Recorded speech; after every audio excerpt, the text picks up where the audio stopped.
തങ്ങളുടെ ജീവിതത്തിലേക്ക് മഹദി കയറുമ്പോ അതിനു മുമ്പേ കഥ വലിയ അത്ഭുതമാണ്. ഞങ്ങളിങ്ങനെ പോകുമ്പോ അൽ അമീൻ മാത്രം വെയിൽ കൊള്ളുന്നില്ല. അൽ അമീന്റെ മേലെ മേഘം തണലിടുകയാണ്. ഒരു ജൂത പുരോഹിതൻ മതപുരോഹിതൻ കണ്ടിട്ട് ഞങ്ങളോട് ചോദിക്കാണ്, ഇദ്ദേഹം ഏത് നാട്ടുകാരനാണ്? മക്കാരനാണ്? ഉമ്മയുണ്ടോ? ഇല്ല, മരണപ്പെട്ടു പോയി. ബാപ്പുണ്ടോ? മരിച്ചുപോയി.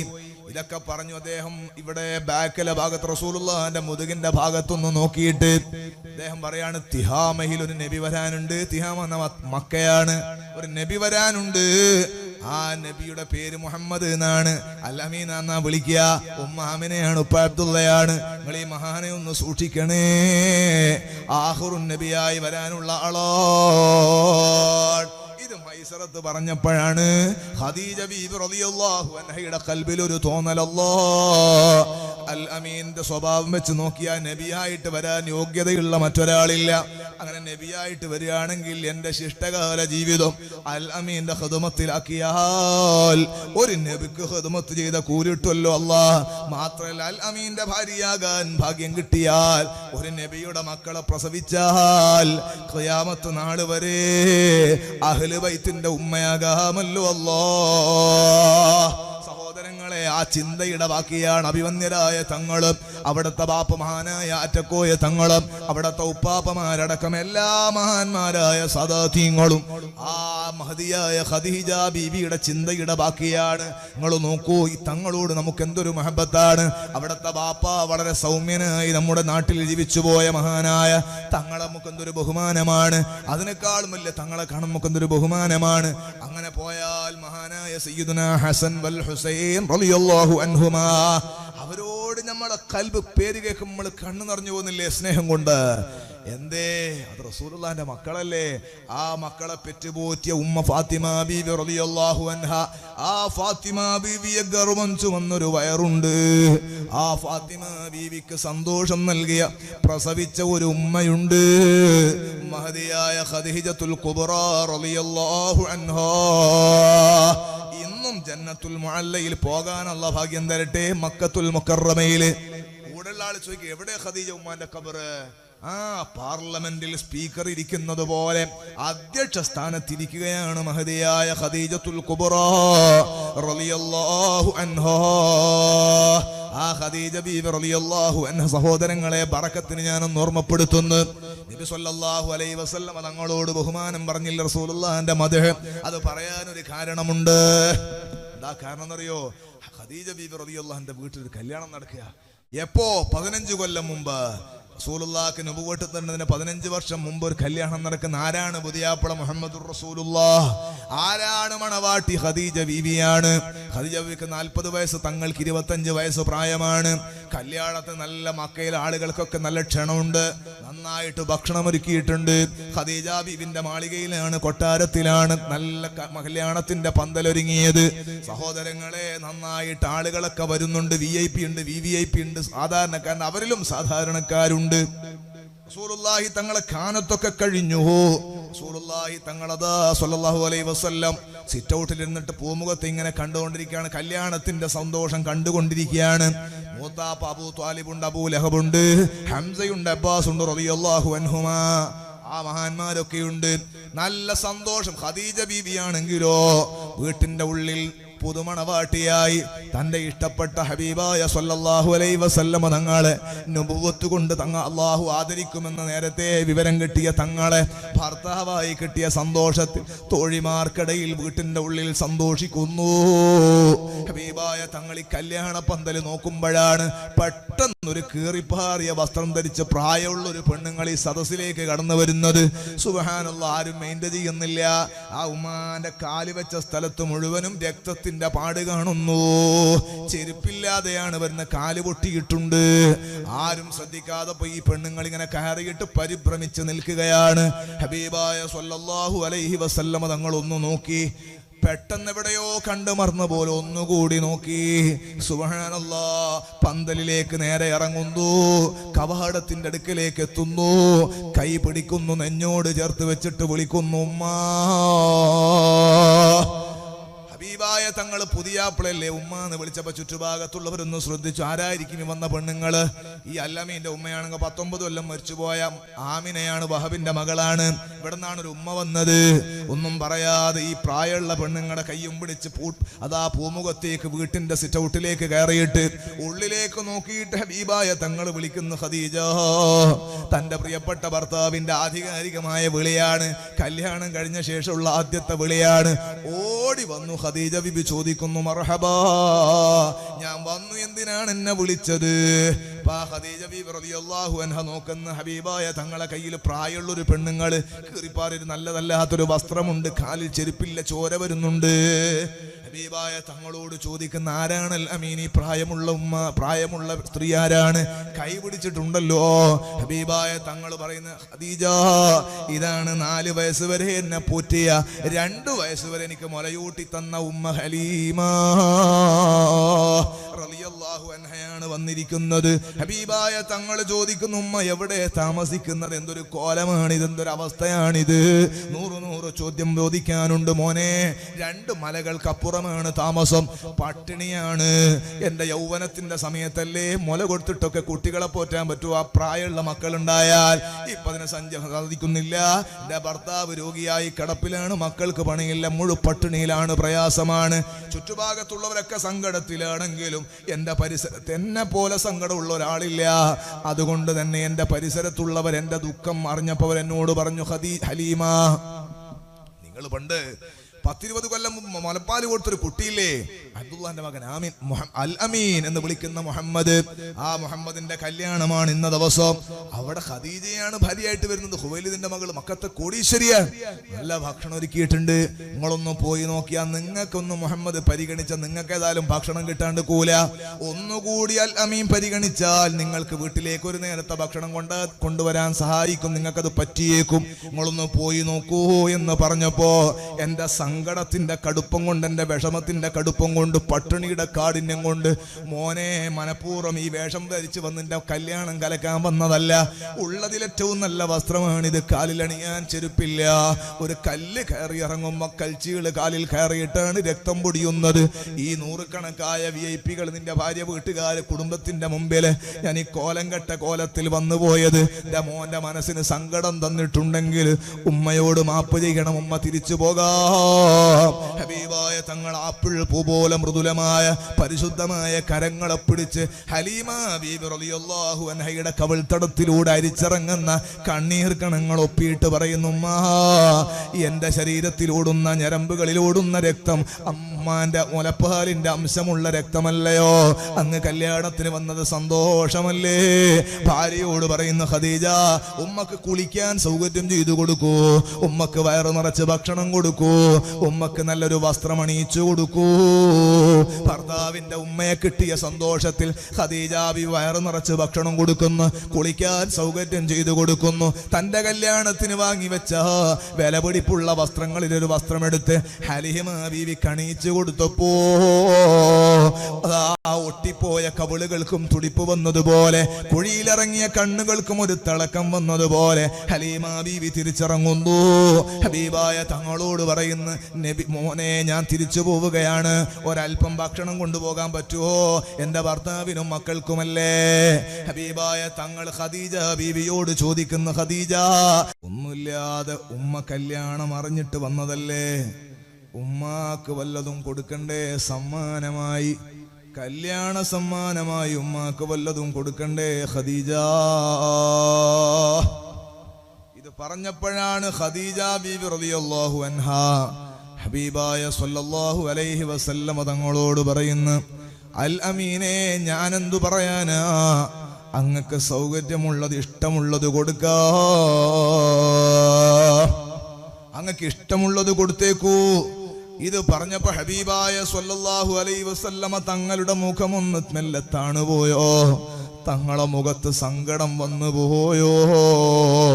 ഖദീജ ബീബി റളിയല്ലാഹു അൻഹയുടെ മുഖത്തേക്ക് സങ്കടത്തോടെ നോക്കിക്കൊണ്ട് ഹലീമ ബീബി റളിയല്ലാഹു അൻഹയുടെ മുമ്പിൽ നിന്ന് മുത്തായ സ്വല്ലല്ലാഹു അലൈഹി വസല്ലമ തങ്ങൾ പറയുന്നു, ഖദീജ, ഞാനവിടുന്ന് കൊടുക്കാനാണ് ഖദീജ, എന്റെ കയ്യിലൊന്നുമില്ലല്ലോ, ഞാനൊരു ഫഖീറല്ലേ ഖദീജ. സുബ്ഹാന ജല്ല ജലാലു. ഹബീബായ തങ്ങളങ്ങനെ പറഞ്ഞു നിർത്തിയപ്പോ കല്യാണ ദിവസം ഖദീജ ബീബി കരഞ്ഞുപോയി. ഖദീജ ബീബി റളിയല്ലാഹു അൻഹ ഹബീബായ തങ്ങളെ വായ പിടിച്ചിട്ട് പറഞ്ഞു, അമർത്തിയിട്ട് പറഞ്ഞു, അൽ അമീനേ, ഇനി മേലിൽ അങ്ങനെ പറയാൻ പാടില്ല. ഒന്നുമില്ലാത്തവനാണെന്ന് പറയാൻ പാടില്ല. ഞാൻ എൻ്റെ മനസ്സും ശരീരവും മാത്രമല്ല, എൻ്റെ ഈ മക്കയിലും പരിസരങ്ങളിലും കാണുന്ന എൻ്റെ കോടിക്കണക്കിന് രൂപയുടെ സാമ്പത്തിക സാമ്രാജ്യം മുഴുവനും ഞാൻ അങ്ങക്ക് സമർപ്പിച്ചു കഴിഞ്ഞു. അങ്ങ് കോടീശ്വരനാണ്, ഒന്നുമില്ലാത്തവനെന്ന് പറയരുത്. മാത്രമല്ല, ആ സമ്പത്തിൽ ഞാൻ ഇടപാട് നടത്തുമ്പോ ഞാൻ അങ്ങയുടെ സമ്മതമെടുക്കും, ഇല്ലാതെ ഞാനൊന്നും ചെയ്യൂല. അതേ സമയത്ത് അങ്ങ് ഇടപാട് നടത്തുമ്പോ, അങ്ങ് ആർക്കെങ്കിലും കൊടുക്കുമ്പോ വാങ്ങുമ്പോ എന്നോട് ചോദിക്കേണ്ടതില്ല, ഞാൻ അറിയേണ്ടതില്ല. എന്റെ സമ്പത്ത് മുഴുവനും ഞാൻ അങ്ങക്ക് തന്നിട്ടുണ്ട്. ഇനി ഒന്നുമില്ലാത്തവനാണെന്ന് പറയാൻ പാടില്ല. സുബ്ഹാന ജല്ല. ശരീരമ്പത്ത് എന്റെ ജീവിതത്തിൽ ഉണ്ടാക്കിയ മുഴുവൻ സമ്പത്തും കല്യാണ ദിവസം ഹബീബായ സ്വല്ലല്ലാഹു അലൈഹി വസല്ലമ തങ്ങളെ മുമ്പിൽ അങ്ങ് സമർപ്പിക്കുന്നു സ്നേഹനിധിയായ ഖദീജ. എന്നിട്ടും ഹബീബായ തങ്ങൾ ചോദിക്കുന്ന ഖദീജ, ഉമ്മാക്കൊരു 40 ആടുകളെ കൊടുക്കാമോ ഖദീജ? അന്നത്തെ സമ്പത്താണ് ആടുകള്. ഒരു 40 ആടുകളെ കൊടുക്കാമോ? ഹബീബായ തങ്ങളോട് ഖദീജ ബീവിന്റെ മറുപടി, അൽ അമീനേ, എന്തിനാണ് 40 ആടുകളെ കണക്കാക്കുന്നത്? ഒരു മലഞ്ചരിവ് പറഞ്ഞിട്ട് പറയണം, അവിടെ ഉണ്ട് നൂറുകണക്കായ ആട്ടിൻ പറ്റങ്ങള്. ആ ആട്ടിന്റെ പറ്റങ്ങൾ അങ്ങനെ തന്നെ കൊടുക്കാം. ആടിനെ മേയ്ക്കുന്ന ഒരു ആടിണയനെ കൊടുക്കാം. ആടിനെ അറുത്തു ഭക്ഷണം ചെയ്യുന്നൊരു വേലക്കാരന് കൂടുതൽ കൊടുക്കാം. അങ്ങയുടെ ഉമ്മക്കല്ലയോ അങ്ങക്ക് സന്തോഷമായോ? സുബ്ഹാനല്ലാഹ്. ഹബീബായ സ്വല്ലല്ലാഹു അലൈഹി വസല്ലമ തങ്ങൾ പിന്നെയും ചോദിക്കുന്ന, ഖദീജ, ഉമ്മ കാലിൽ ചെരുപ്പില്ലാതെ വന്നിട്ട് കല്ല് കയറിയിട്ട് രക്തം പൊടിയുന്നത് കാണുന്നില്ലയോ? തിരിച്ചു പോകുന്നതെങ്ങനെ? ഉമ്മാക്കൊരു വാഹനം ഏർപ്പാടാക്കി കൊടുക്കണ്ടേ? അൽ അമീനെ, എന്തൊരു ചോദ്യമാണിത്? നിങ്ങളുടെ ഉമ്മ നമ്മുടെ രണ്ടാളി ഉമ്മയല്ലേ? അങ്ങല്ലേ പറഞ്ഞത് അവിടുത്തെ രക്തം ആ ഉമ്മന്റെ മുലപ്പാലിന്റെ അംശമുള്ളതാണെന്ന്. അതുകൊണ്ട് തന്നെ കല്യാണ സമ്മാനമായി, നമ്മുടെ കല്യാണ സമ്മാനമായി അവിടുത്തെ ഉമ്മക്ക് അറബികളുടെ കൂട്ടത്തിൽ VVIPകൾ ഉപയോഗിക്കുന്ന മെർസിഡീസ് വാഹനമാണ് ചുവന്ന ഒട്ടകം. ആ ഒട്ടകങ്ങളിൽ ഒരു ഒട്ടകത്തെ തന്നെ കൊടുക്കാം. ഒട്ടകത്തിന്റെ കട്ടില് പിടിക്കുന്ന, കടിഞ്ഞാണ് പിടിക്കുന്ന, ഒട്ടകത്തെ നിയന്ത്രിക്കുന്ന ഒരു ഡ്രൈവറെയും കൊടുക്കാം. അല്ലാ, തങ്ങളെ മുഖമൊന്ന് കാണേണ്ടതാണ്. അന്ത ശംസുൻ അന്ത ബദ്റുൻ അന്ത നൂറുൻ ഫൗഖ നൂർ അന്ത ഇക്സീറുൻ വഗാലി അന്ത മിസ്ബാഹു സുദൂർ യാ നബി സലാം അലൈക്കും.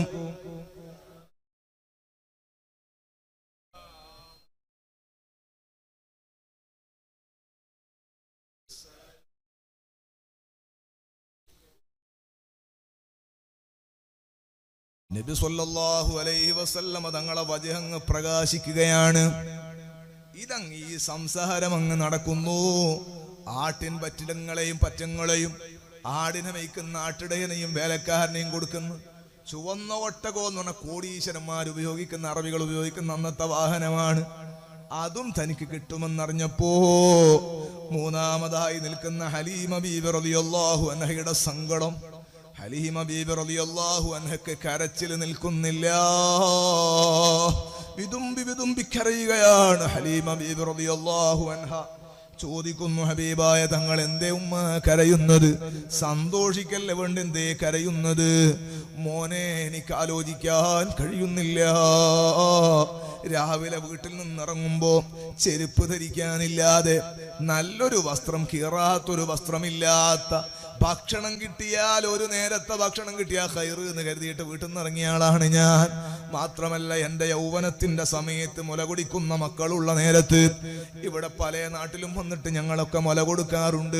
മലയോരത്ത് താമസിക്കുന്ന ആളുകൾ നാട്ടിൻപുറത്തായ പെൺകുഞ്ഞുങ്ങളുടെ കുട്ടികൾക്ക്, കുടുംബത്തിലുള്ള കുട്ടികൾക്ക് മുല കൊടുക്കാറുണ്ട്. അതിനൊക്കെ ശമ്പളം കിട്ടാറുണ്ട്. പക്ഷേ പിന്നീട് ആ കടപ്പാടിന്റെ പേരിൽ ആ മക്കൾ കണ്ടാ തിരിച്ചറിയൂല, അറിഞ്ഞാൽ അറിഞ്ഞ ഭാവം നടിക്കൂല. പൊന്നുമോനെ, നീ ഇതുവരെ സങ്കടത്തിലായിരുന്നു എന്ന് ഞാൻ അറിഞ്ഞിട്ടുണ്ട്, നീയും ഒന്നുമില്ലാത്തവനായിരുന്നു എന്ന് ഞാൻ അറിഞ്ഞിട്ടുണ്ട്. ഇന്ന് ഒരൽപ്പം സാമ്പത്തികമായി നീ മെച്ചപ്പെടുകയാണ്, അതും ഭാര്യയിലൂടെ. ആ ദിവസം തന്നെ ഒരു പ്രച്ഛന്ന വേഷം പോലെ ഞാനിവിടെ വന്നിട്ട് ഈ നൂറുകണക്കായ VIP-കളെ മുമ്പിൽ നിന്ന് എന്നെ തിരിച്ചറിഞ്ഞപ്പോ ഒരു നാണക്കെടും ആക്കാതെ, കൽബിന്റെ ഉള്ളിലൊരു വിഷമവും പ്രയാസവും പ്രകടിപ്പിക്കാതെ എൻ്റെ പൊന്നുമോൻ എൻ്റെ കൈപിടിച്ച് നെഞ്ഞോട് ചേർത്ത് വെച്ചിട്ട് ഉമ്മാന്ന് വിളിച്ചില്ലയോ? എൻ്റെ പൊന്നുമോനെ അള്ള ഒരിക്കലും സങ്കടത്തിലാക്കൂല. എനിക്കാലോചിക്കാൻ കഴിയുന്നില്ല. ഒരു നേരത്തെ ഭക്ഷണം കിട്ടിയ ഖൈറ് എന്ന് കരുതിയിട്ട് വന്ന ഞാൻ തിരിച്ചെങ്ങനെ എൻ്റെ നാട്ടിലേക്ക് പോകുന്നത്? നൂറിൻ പറ്റ മാട്ടിൻ പറ്റങ്ങൾ, ആട്ടിടയനും ആട്ടിനെ കറക്കുന്ന വേലക്കാരനും, അതിൻ്റെ ഇടയിൽ വലിയ പണക്കാരിയായി ചുവന്ന ഒട്ടകത്തിന്റെ ഒട്ടകക്കട്ടിലിൽ ഞാൻ ഇരിക്കുമ്പോ ഒട്ടകത്തിന്റെ ഡ്രൈവർ എൻ്റെ നാട്ടിലേക്ക് എന്നെ ആനയിച്ചു കൊണ്ടുപോകുന്ന സന്തോഷം എനിക്ക് ഉൾക്കൊള്ളാൻ കഴിയുന്നില്ല. എൻ്റെ കരളതിന് പാകപ്പെടുന്നില്ല. സുബ്ഹാന ജല്ല ജലാലു. സഹോദരങ്ങളെ, ഞാൻ ഖദീജ ബീവിയിലല്ലേ പറഞ്ഞത്?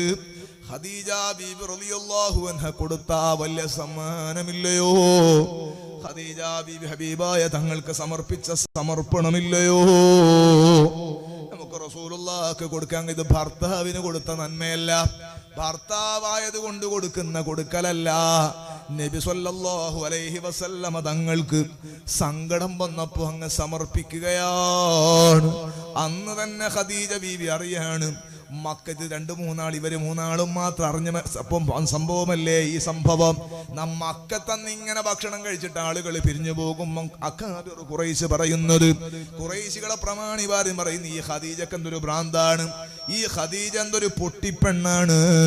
വലിയ സൗന്ദര്യമുള്ള തറവാടിയായ വലിയ പണക്കാരിയായ ഖദീജക്ക് എത്ര വലിയ പണക്കാരനെ കുഫുവത്തിട്ട് കിട്ടുന്നതാണ്. എത്ര ആളുകൾ, എത്ര രാജാക്കന്മാർ, എത്ര നാടുവാഴികൾ അവളെ കെട്ടാൻ വേണ്ടി വരുന്നതാണ്. എന്നിട്ട് അവർക്കൊന്നും ചെവി കൊടുക്കാതെ, സമ്മതം കൊടുക്കാതെ, ഒരു നയ പൈസന്റെ വിലയില്ലാത്ത, സാമ്പത്തികമായി വിലയില്ലാത്ത ഫഖീറായ അൽ അമീൻ, പേരും പ്രശസ്തിയൊക്കെ ഉണ്ട്, പക്ഷേ ഒരു രൂപക്ക് ഗതിയില്ലല്ലോ. അൽ അമീൻ എന്തിനാണ് ഈ ഖദീജ ഭർത്താവായി തെരഞ്ഞെടുത്തത്? ഖുറൈശികൾക്കിടയിൽ അന്നതൊരു ചർച്ചയായിരുന്നു. ഈ വിവരം ഖദീജ ബീവി റളിയല്ലാഹു അൻഹയുടെ കാതുകളിലും എത്തിയപ്പോ മക്കത്തെ ഖുറൈശികൾക്ക് രാത്രി സ്പെഷ്യലായിട്ട് വേറൊരു സദ്യ കൊടുക്കുകയാണ്. VVIPകളെ, മക്കത്തെ VVIPകളെ, പണക്കാരെ പ്രത്യേകിച്ച് വിളിക്കുകയാണ്. എന്നിട്ട് അവർക്ക് സദ്യ കൊടുത്തിട്ട് ഖദീജ ബീവി റളിയല്ലാഹു അൻഹ അവരോട് പറയുന്നൊരു വാക്ക്, നിങ്ങൾ പറയുന്നതായി ഞാൻ അറിഞ്ഞു, എൻ്റെ ഭർത്താവായി വന്ന അൽ അമീൻ പരമ ഫഖീറാണ്, ഖദീജ ചെയ്തത് ശരിയായില്ല, അല്ലെങ്കിൽ ഖദീജന്റെ തീരുമാനം ശരിയായില്ല എന്ന് നിങ്ങൾ പറയുന്നത് ഞാൻ കേട്ടിട്ടുണ്ട്. നിങ്ങൾക്ക് കേൾക്കണോ ഖുറൈശികളെ? എനിക്ക് എൻ്റെ ജീവിതത്തിൽ ഇതുവരെ ഉണ്ടാക്കി, എൻ്റെ ബാപ്പ മുതൽ കിട്ടിയ എൻ്റെ സകല സമ്പത്തും ഞാൻ അൽ അമീനെ സമർപ്പിച്ചു കഴിഞ്ഞു. ഇപ്പം മക്കയിലെ ഏറ്റവും വലിയ പണക്കാര കൂട്ടത്തിൽ ഒരാള് അൽ അമീനാണ്. ഫഖീറായത് ഖദീജയാണ് കേട്ടോ. ഹബീബായ സല്ലല്ലാഹു അലൈഹി വസല്ലമ തങ്ങളുടെ മുഖം കുനിഞ്ഞു പോകാൻ പാടില്ല, തങ്ങളെ മനസ്സ് സങ്കടപ്പെടാൻ പാടില്ല.